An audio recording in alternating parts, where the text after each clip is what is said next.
We're a unique podcast for families of faith, produced by parents and pastors who understand and appreciate how hard it is to maintain your faith in a hostile culture. We're here to encourage and support you in the most vital role of all, parenting. If you're feeling overwhelmed and afraid, it's okay. You're not alone.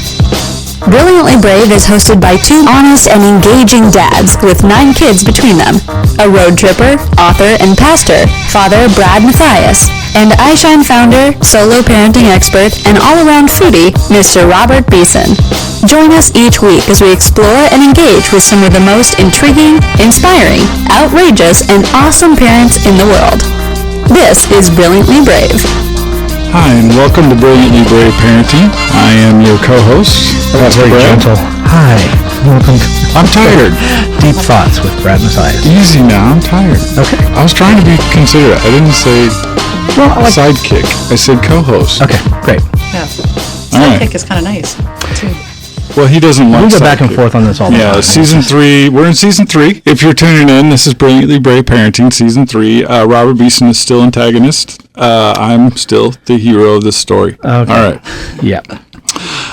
We have been sort of marching through season 3. We had an amazing guest last week, one of our favorites, one of our close friends, a rock star, if you will, in the Christian music world. Phil Stacy from American Idol season 6, and now he's a father of 2, and he's out there doing ministry. And so if you missed that, go back, start season 3 over, and then dive into this week. So this week we have a really special guest, someone that we just met. Her name is Tina Griffin, and she's a very, very busy lady who comes from Hollywood. Tina, welcome to Brilliantly Brave Parenting. Well, thank you very much for having me. Well, it's great to have you here. Yeah. So we just almost started into the interview without recording it. You sort of just came to Nashville. You've got quite a story. So why don't you just bring us up to speed? How did you get to our studio today? What brought you in? Well, my good friend Lori, actually, I've been trying to have her be my publicist for the last year because for 15 years, this marks 15 years in June that I've been speaking around the country and actually around the globe with interpreters doing my Hollywood Exposed show. And I don't even know how I did it because I also homeschooled my kids, and I have 4 kids between the ages of 4 and 9. Wow. And up until this year, I told my husband, and my husband basically told me, you need a team of people or my wife's not going to make it. Because you're doing it all yourself. I was doing it all myself, everything, like from shooting a show to speaking and updating the presentations. I love current content. I don't want to go and talk about pop culture issues, and it's, Yeah, dated. Yeah, Britney Spears from like 2004. And so I wanted to keep the show updated, and I was so passionate about it, and I saw lives being changed, but I also had 4 kids in 4 years, and I needed a publicist. And I met this amazing woman at NRB, National Radio Broadcasting Conference, Lori Heiselman, and she basically took me under her wing as of 3 weeks ago. We had a meeting, and she's like, I really love what you do. It needs to get out there. Let me know what you're doing, and I will help promote it. And she connected me with you two, and I'm so thankful. Going to your website, we need people doing what you're doing. Okay, time out right Yes. there. 4 kids in 4 years, you said. Did I hear that right? Yes. Yeah. Man. I was talking about abstinence for years and said no sex before marriage. And then when my husband and I got married, I'm like, dude, can we wait one more week to, have fun? Because I want to be a 30-year-old virgin. It was a week for my 30th birthday. And he's like, no, we're not waiting. And so, of course, we literally got pregnant within like a week or 2 later. And we were just making up for lost time. I was already 30. And I didn't want to be in a wheelchair, helping hanging out with my kids when they were teenagers. I'm like, I got to get rolling. Catch up. So how old are your kids today?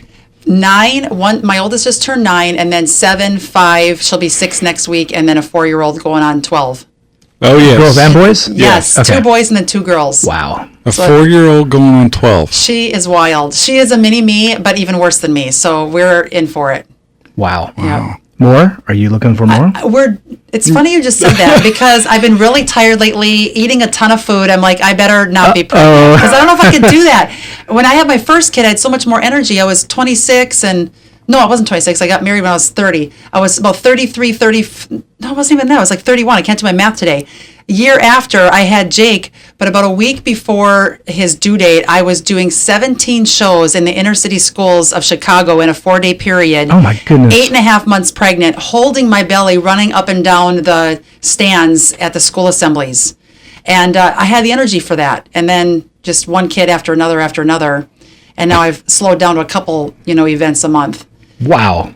And my kids, the cool thing with raising kids in this environment, even though it's chaotic and some days I'm like, is it worth it? Even though, yes, it is. It's just a lot of hard work and you're burned out. And when you say yes to something, you're saying no to something else. Right. Last year, I was just out of balance. I felt like I put my kids in the back burner. And now, since summer, they've been coming with me to shows so they can actually see what it's like to serve God and be in ministry. And they love the singers they get to meet backstage. And just to let them know this is what ministry looks like. And let's just live on the road together. That's fantastic.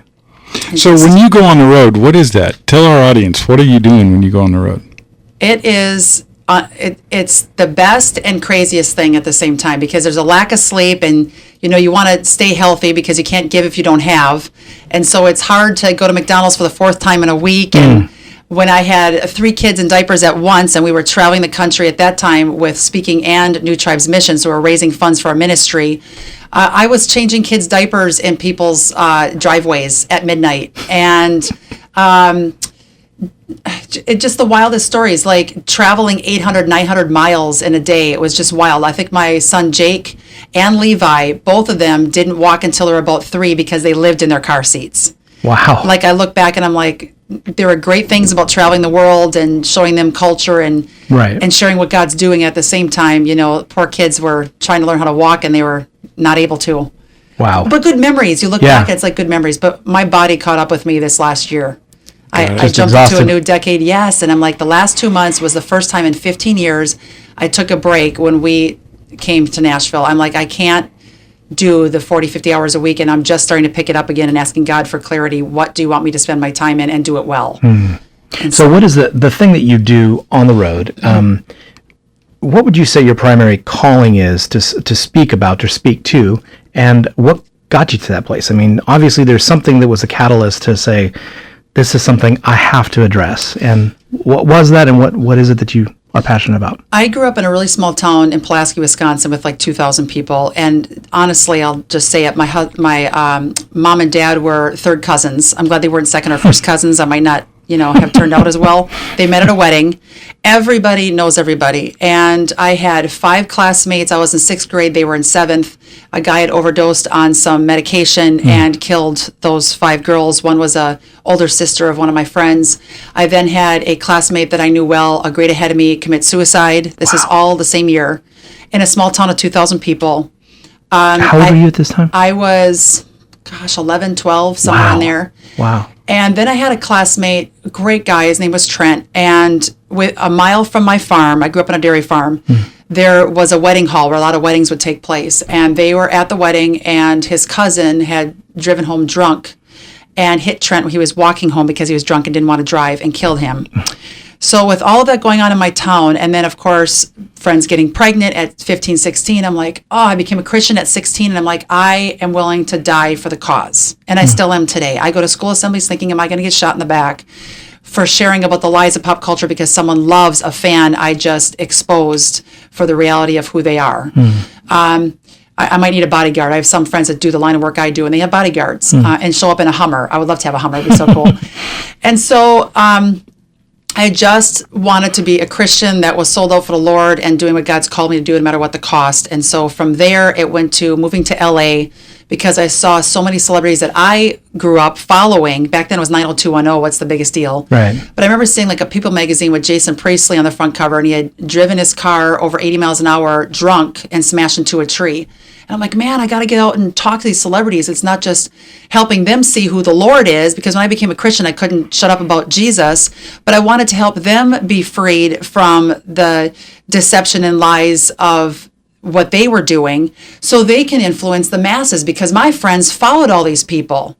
I would go to a dance club. I'm not joking, and I did for about 10 years. I would go to a dance club and invite people to church.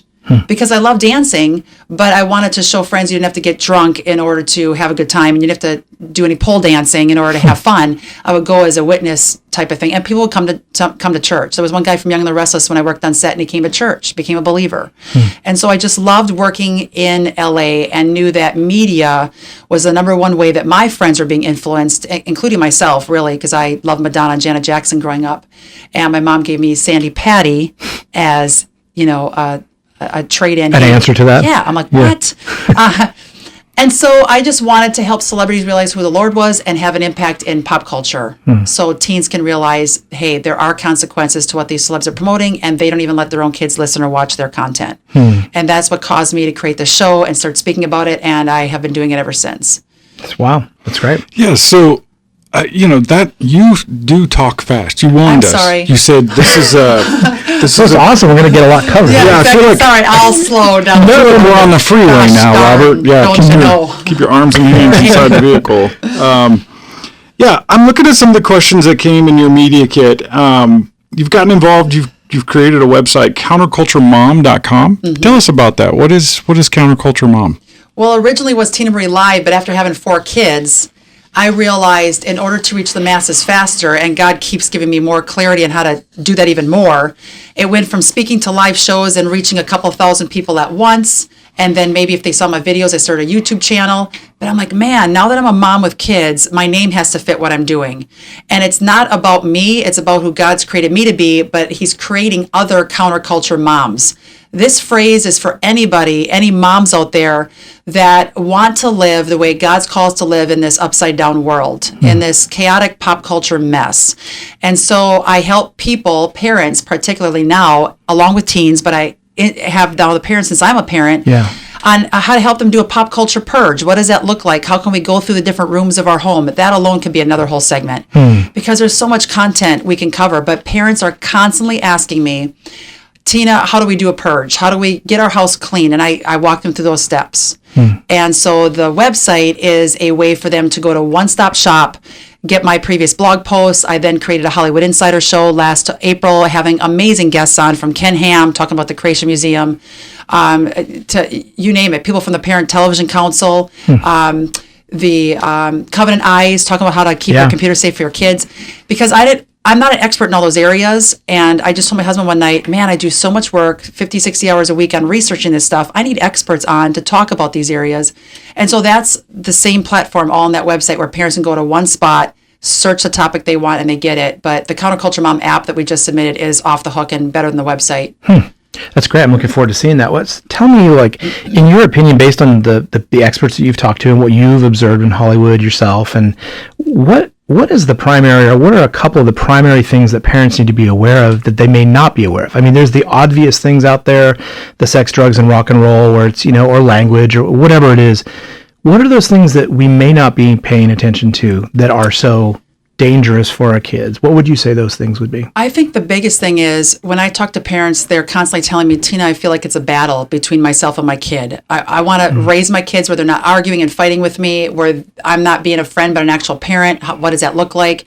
And so I take the pressure off the parents from having to be the bad guy, and I help them with putting a computer in the safe part of the home. And if they buck the system, just tell them, hey, it's not because I don't trust you, it's because I don't trust anybody else. And I have videos on my website that show people that have been kidnapped or raped or killed. Of course, not the actual scenes, but stories of people, young people who believe the lie, and how parents can protect their kids from that. The other major thing is, instead of the kids getting mad at the parents, I love my live show and the website content and the videos I have on my YouTube channel, because I have a lot of footage that I got a hold of over the years of celebrities admitting they shelter their own kids from their own entertainment.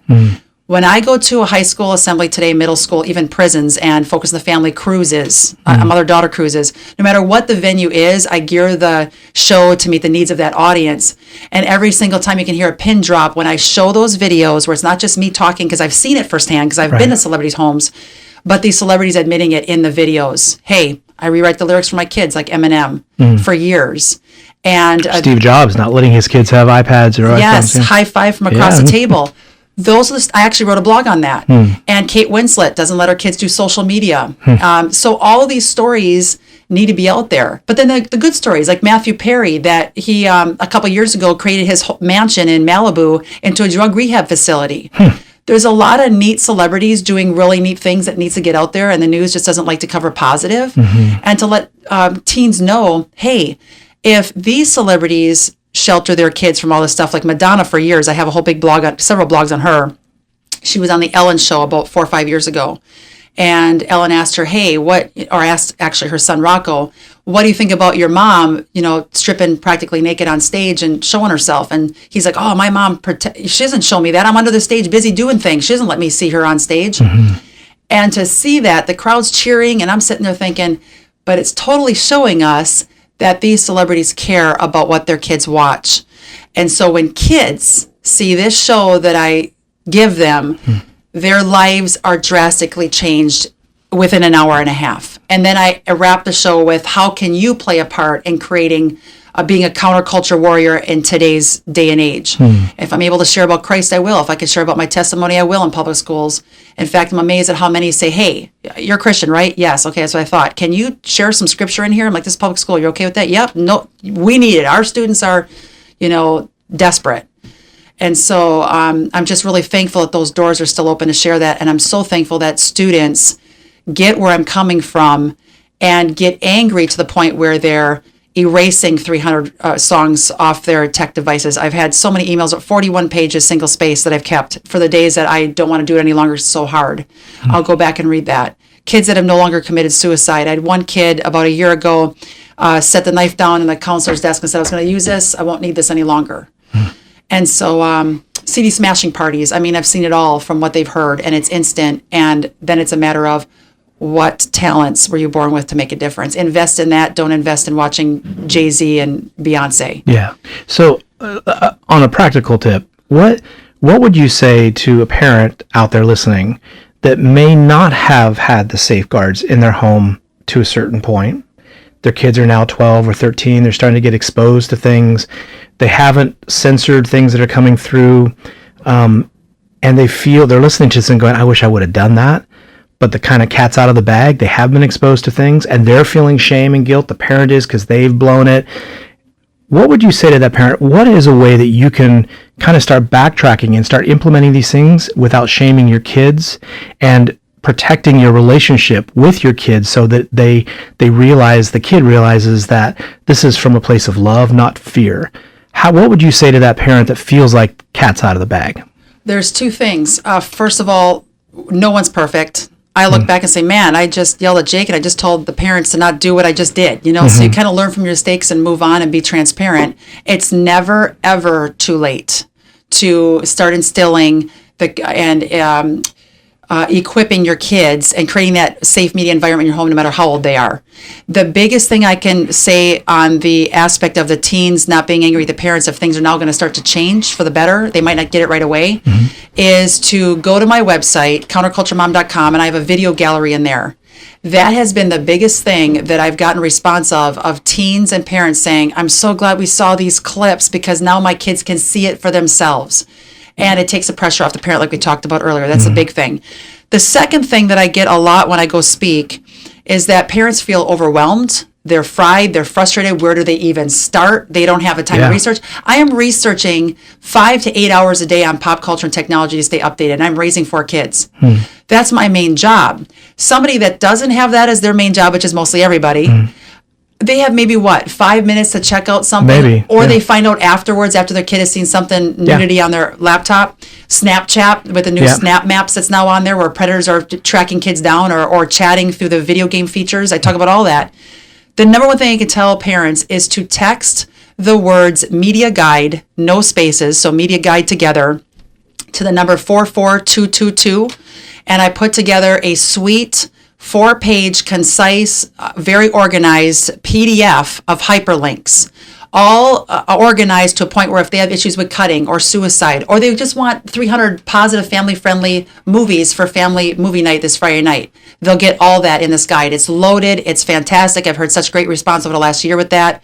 And I wish I would have done it 10 years ago, because people are frantically taking notes when I'm speaking, not knowing where to start. And this goes, okay, I got that done. Now I can start with this one tomorrow. And so that would be the number one thing I would say do, is text the word media guide, no spaces, to 44222. And they will be also added to my email list. I have a weekly pop culture update that comes in their inbox, short and sweet for parents on the run. 5 minutes, they can read that, say, oh, that video just came out 3 hours ago. I'm going to do that. Do I have 15 seconds to talk about my app? Yes. The coolest thing is my app, which I just submitted to Google and to also iTunes Store, because when I speak somewhere, people are like, oh man, you were in our town, I missed it. this beast is going to notify them if I'm within 100 miles of their front door. I love it. I'm like, where was this 10 years ago? Probably wasn't created yet. But then they can come to that live show. They also get notified, like Justin Timberlake had that raunchy video just came out, has 12 and a half, almost 13 million views when I last looked this morning, on his new video, Filthy. You can imagine what the lyrics are. It's a robot with sexual acts with these chicks that are barely dressed. Well, I would send a push notification to the phones from the people that got my Counterculture Mom app, which is free, and it'll be available in 2-3 weeks, where they know ahead of time. Because the parents are telling me, I'm finding out too late. Tina, your show is awesome, got great content, but I wish I would have known about this a week ago. Right. The Blue Whale Challenge, had no idea. Now my neighbor kid is dead from suicide because he did the game. So this will push the notification to them, put the power back in the parents' hands, where they can put a safeguard around their home and know before their kids do. And then in those pop culture alerts, not just what's going on, I have conversation starters with your kids to know what to say, That's good. to be on the same page, and then also give them tips on how to apply whatever I'm asking them to do. Basically, my command is like one of my top strong points. People just tell me, Tina, tell me what to do, and I'll do it. So I love helping parents out like that, because I know a lot of them feel really helpless. I've had parents in tears at my booth at different events. So good. Yeah. So I'm listening to you, and you're fast, and I think I've kept up. Pretty sure. One of the things, he's just slow. Yeah. You're not fast. Maybe I'm just from the South. I'll slow down for a couple of 9 minutes. You live in Nashville for 20 years, and everything just sort of It's probably a good thing I moved here. Yeah. I can breathe. I'm thinking about, my children are grown. I have 2 daughters that are married, and I have a grandson, and my son's about to graduate college. I'm in my mind, as I'm listening to you, your audience seems to really be the mom with that preteen child. Is that accurate? I actually I help parents that have toddlers 4 or 5 years old on up. As soon as they're on an iPad, which seems to be 4 or 5 years old. Yeah. Okay. I'm definitely doing that. It depends what venue I'm at, really. And also dads. There's a lot of dads that follow the Counterculture Mom. In fact, a guy just left me a voicemail last week. He goes, hey, I know you're a Counterculture Mom, but I'm a Counterculture dad, and I'm following you for the last 10 years. That's cool. So it's for everybody. You'll see that on my Facebook page too, but primarily parents. But the things that I address, if you're a school counselor, single, school counselor, or a teacher not married with kids, you can take this content and implement it to anyone. Right. So one of the things that I like about it is you're sort of bringing awareness to the parent, to the guardian, whoever that is, to the educator. Hey, these things are out there. This should be on your radar. How much attention do you think a parent should spend sort of protecting their kids? Is this something they need to be vigilant on 24/7, or is this like every couple of weeks you just need to sort of update yourself on the latest threat? I need to write a book, because that would be like a chapter in the book. And I have my book idea. It's a matter of having time, which I'm working out, because now I have a publicist. She can take some of the workload off. I think that if you set up safety parameters with your kids, I don't want to have a home environment, which is, when I address these topics, I share it in this way, where the parents are constantly, no, you can't watch that. No, you can't play that video game. No, you can't. My job is, these things are the things you want to run from. Here's why. But there's all these positive options for your kids to actually jump onto and watch, and video games to play. And with that, converse with your kids. Why do you want to play positive video games only? Well, because you don't want any kind of unwholesome, sex-saturated images in your mind. And if I can, I'll talk from the Christian's perspective of, what does God say about the content entering our minds? It's like if we ate Cheetos every meal for a week, we'd collapse of having a heart attack. And I share that with the kids in schools. Do you think it's important what we put in our minds? Yes. Why? And they're yelling out answers, because I want them to realize that I want them to become world changers at 4, 5, 6, 7 years old. My son Jake is 9, and he could probably share half of my presentation already, because of how many times he's heard me share this content for 4 years. Interesting. I want them to go out there and say, I have had teens and middle school students email me saying, I talked to my parents that they shouldn't watch a movie they were watching for date night while I went to bed, and they actually turned the TV off. And that's what I want, is everyone working together, not so much the parents telling them what not to do, but teaching them why they shouldn't do it and what are positive choices. So when they get out of the home at 16, 17 years old, they have a map of where they should go and how to make wise decisions once they hit college campuses or life in general. Yeah. One of the things that we found in some of our interviews and just our own personal experience in ministry is you can train people. You can sort of give them healthy boundaries as young preteens and even tweens. But there's a point when they get into the high school years and beyond where you can't police them. Yeah. Like they're just exposed to the culture. And so there has to be this sort of transfer of responsibility from the parent to the child. So I was just curious how you see that working out. You've got 4 of your own kids. How are you going to handle that? I'm sure it'll be some difficult times, but my husband and I are pretty good with, I had great parents, and so did my husband. We lucked out in that area. But I want to encourage you, if you were not raised by parents who both cared, were aware, were both even there, that you can stop that generational curse and create a family environment that you want for your kids, no matter how old your kids are today. I think it will be difficult, but at the same time, with God, He will show you how to do it with respect to your kids, to let them know you're, trusting them to make right decisions. And I think another key thing we can do as parents that I encourage other parents to do, when I went to so many different TV tapings and worked in Hollywood, I had a lot of celeb moms and dads saying, how can we teach our kid? Because I would bring my show and update it while I'm waiting to be on set to work on a TV show. It was like right there. So I would constantly get dirt as I'm on a set. And I loved it. I had the best conversations, and I share about this. Brittany Murphy, I worked with her on Little Black Book, and I share about, before she passed away, not to get off on a tangent, how she said, Tina, I do not agree with what I promote in my movies with the sex and drugs, but I feel like I have to do this in order to get ahead in the industry. And we had a good long talk on set, to the point where the director had to split us up because we just had such a great conversation. Letting her know, don't be pressured into doing a role just because there's money or fame. God will, because she said she was a Christian, God will honor you for that decision. But I think it's important that we encourage our kids to make the right decisions, share with them the lies, because Scripture is filled with the importance of not following lies and deception, but following God's truth, and then creating them to be the counterculture warriors they were created to be. With that, I also think it's very important for parents to figure out what talents their kids have at a young age. Now, my son Jake, he loves baseball. Baseball's his thing, and when he was 5 or 6 years old, we tried him in 5 different sports. Let's just try him out. He loves that. We want to encourage him in that. He's been witnessing to his friends on the baseball team at his school, because now they're going to school this year, first time after homeschooling. I let him out of the coop. Levi loves art. Eden loves dance, and Stella, we don't know what she's going to be yet, probably comedian, or self-defense cop, who knows. All to say, when we engage in them and are intentional with parenting and expose the lies, they will grasp onto God's truth, who they are as a kid, and start to develop their talents. And how many studies show us if you're engaged in a talent at 5, 6, 7, 10 years old, you won't be looking to have sex before marriage or drugs, alcohol, because you find your purpose and value in who Christ made you to be. You understand that you were made in the image of God. You want to do the right thing. You want to invest your time and money in the talents that God gave you to make a difference.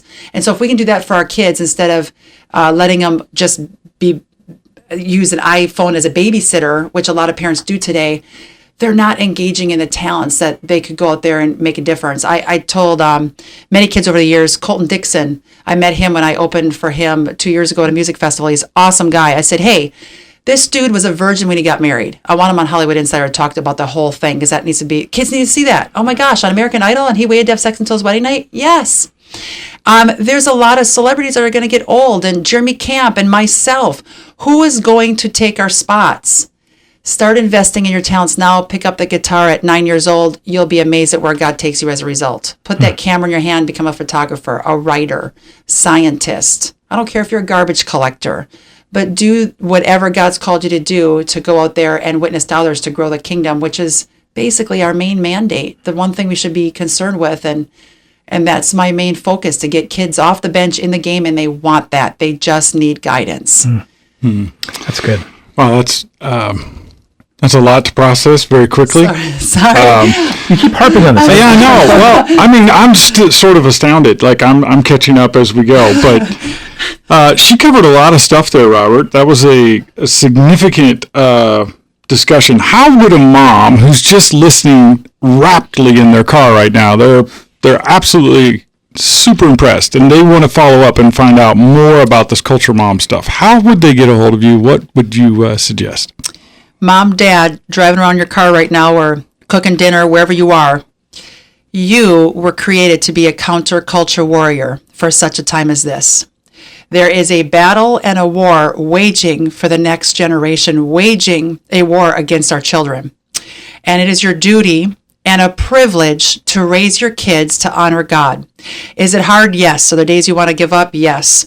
But I am here. God has given me the last 20 years of knowledge and FBI research from living in Hollywood, speaking to teens around the globe and parents, hearing your concerns. And my job is to help equip you as fast and as easily as possible and navigate you through today's pop culture chaos.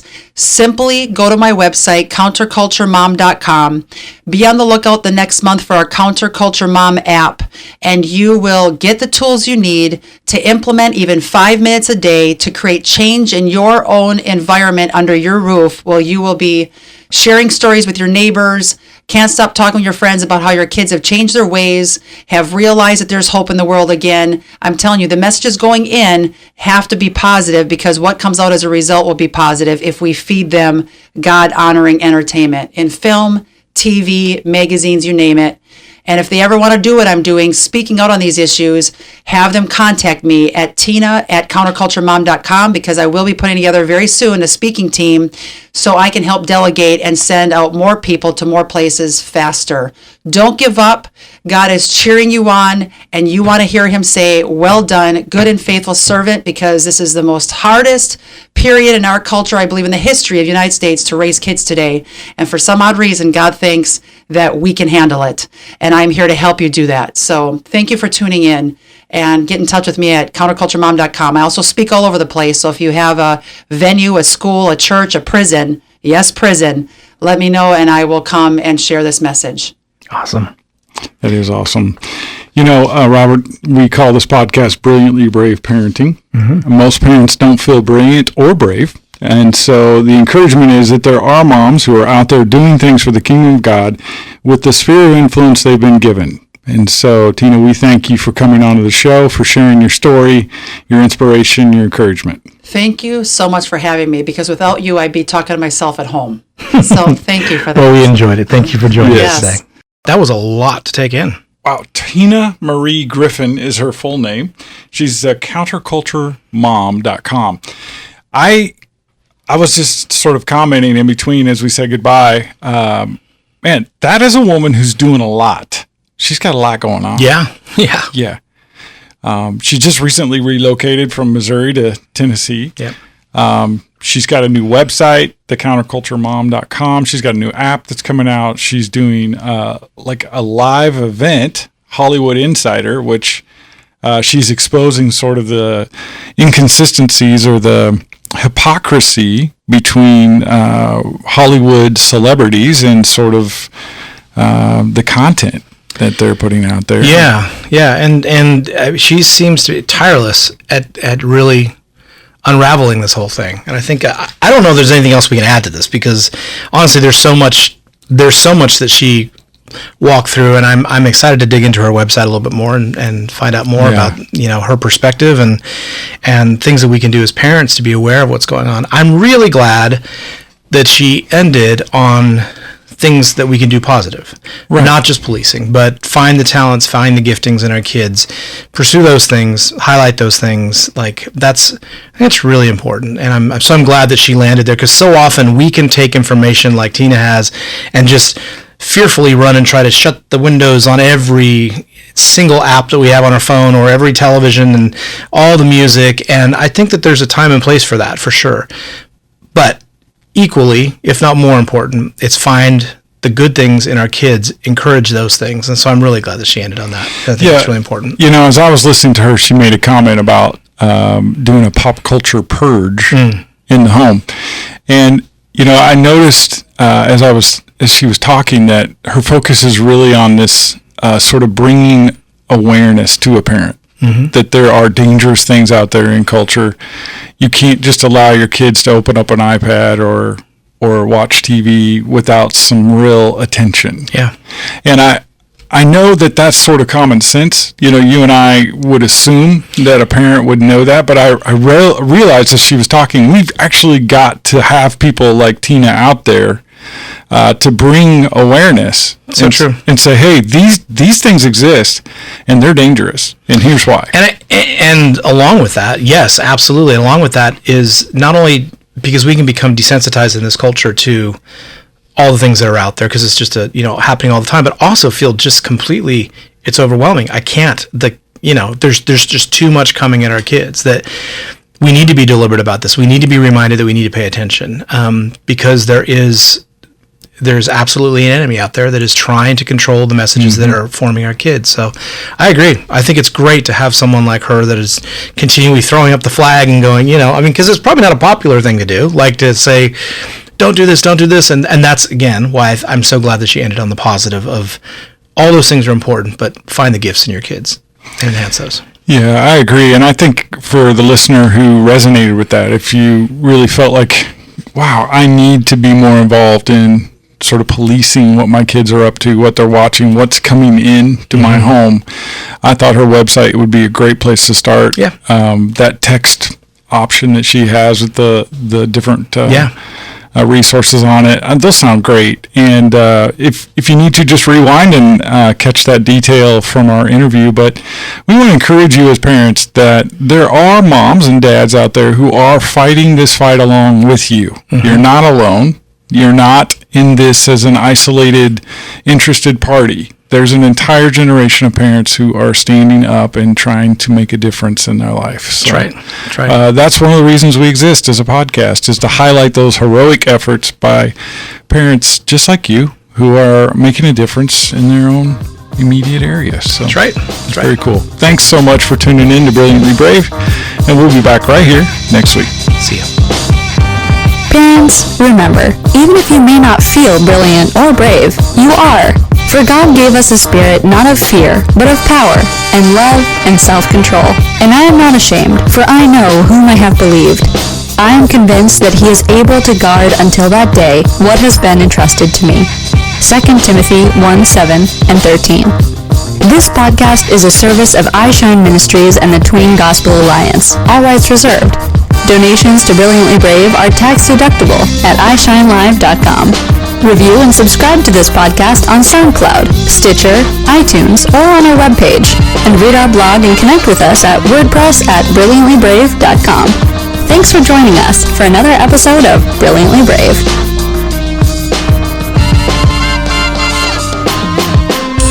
What our kids believe is going to define them for a lifetime. According to George Barna, by the age of 13, what a kid believes is what he'll die believing. For parents and for pastors, that's a frightening experience, especially if you've got an 11 or 12-year-old. At the iShine Ministries headquarters, this became a huge priority in the last year. We partnered with the Tween Gospel Alliance to bring you a brand new resource known as the Shock and Awe Study Guide. And I'm here with one of the co-founders of this entire program, Robert Beeson. Can you tell us, what is the Shock and Awe Study Guide? It is awesome. More than that? Yeah. Okay. The Shock and Awe Study Guide is a super cool thing that either a parent can do with their kid, or a youth pastor can do with their students, or a children's pastor can do with their students. And here's the cool thing about it. It is apologetics for kids. So it's the really huge evidence and thoughts of apologetics wrapped in a way that is really tangible and simple for kids to understand, answering 4 primary questions. And they are, what if there's a God? What if the Bible is true? What if Jesus is who he said he was? And what if I'm part of that plan? And we believe if you can answer those 4 questions and you are drawn through evidence proving those 4 questions, that really it's gonna establish a pretty unshakable foundation of faith. That sounds very helpful, especially if you're a parent or pastor and you're concerned about the condition of your child's faith, what they believe, what the voices of culture are telling them. If that's you and you're interested, go to iShineLive.com and check out in our web store the Shock and Awe Study Guide. It has a digital cloud video base, so it's 4 studies in a small paperback volume for $9, and it has 4 videos that go with 4 studies. It can be done in a weekend, it can be done over a month, or it can be done bi-monthly, however you need it. It is a fantastic resource that I have used as a pastor in my own home church, and I have been impressed. So, check it out. Check it out.